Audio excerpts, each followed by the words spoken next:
In this video, I'm going to show you how to replace your front brake caliper. Let's get started. Let's remove the wheel, 21mm socket, remove all 5 of your lug nuts, and then pull the wheel off.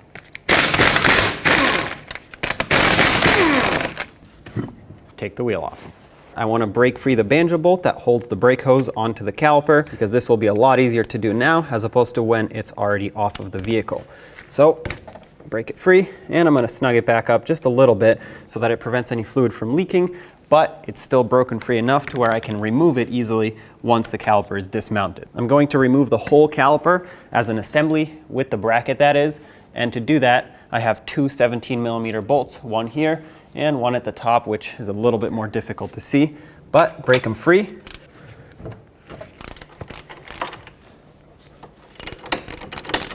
Leave this one in a few threads and remove the bottom one completely. That will hold the caliper for you as you take the other one out. Remove the caliper. Let's remove the pads. You can just squeeze them inward and they'll pop out.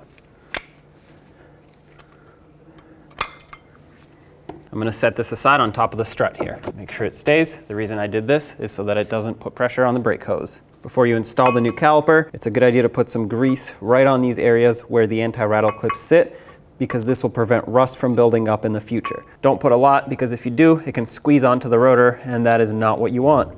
So just a nice thin layer. Take the anti-rattle clips that should be provided with your caliper and clip them on both sides, of course. Make sure they're nice and secure. Now let's mount the caliper onto the knuckle. So grab your 2 mounting bolts, start them on by hand. Let's bottom these out, and then we'll torque them to 79 foot-pounds.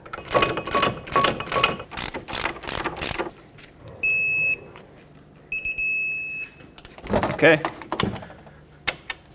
Take your pads. The inner pad has the wear indicator. Put that on the top. Okay, make sure the pads slide nice and easy. Now I want to take the slider pins out and add some grease to them.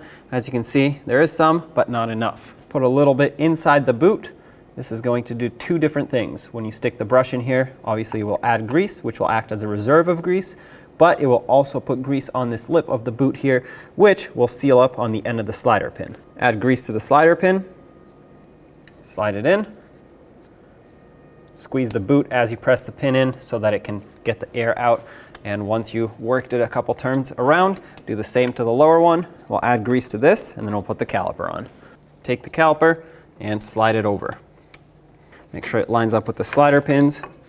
And now grab your 2 bolts and put them through. Make sure they start in, not cross-threading. We'll bottom these out and torque them to 25 foot-pounds.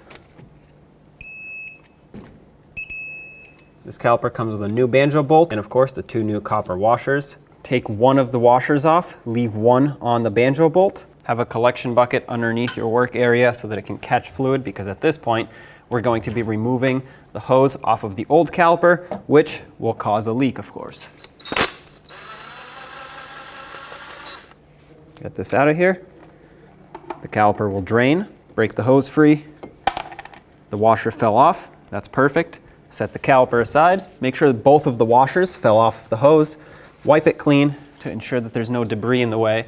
Take the new banjo bolt, slide it through the outside with a copper washer on, and then put the other copper washer on this side of the hose, which will sandwich the hose between the 2 washers, and that's what seals up your brake hose. Now slide it through. You'll notice that it has a little hook that needs to slide into its slot. That's how you know it's lined up correctly. And once you line up the threads of the banjo bolt, thread it in, and we'll torque it down. This new one is an 11mm. Grab a wrench or a socket and tighten this. I like to go about half a turn past it bottoming out. Basically, you're looking to squeeze these copper washers, crush them down, and create a nice tight seal.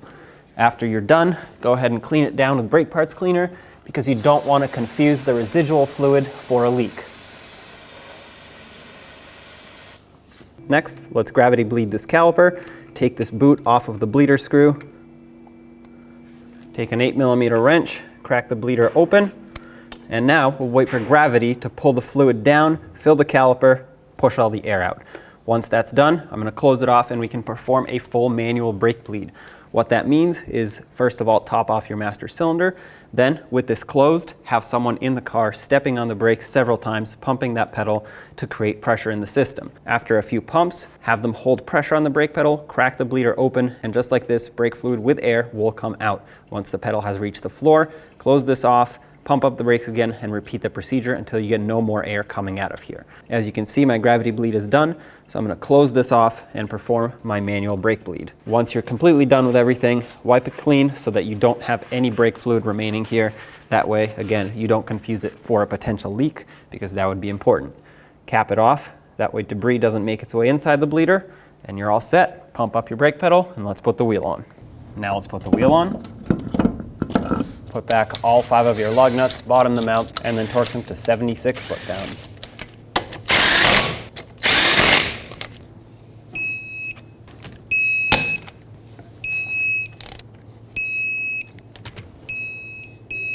And double check them. There you go, take it for a road test. When only the best will do, demand TRQ. The only company that lets you view before you do. TRQ is committed to offering the highest quality aftermarket auto parts that are engineered for peace of mind. Thanks for using and viewing with TRQ.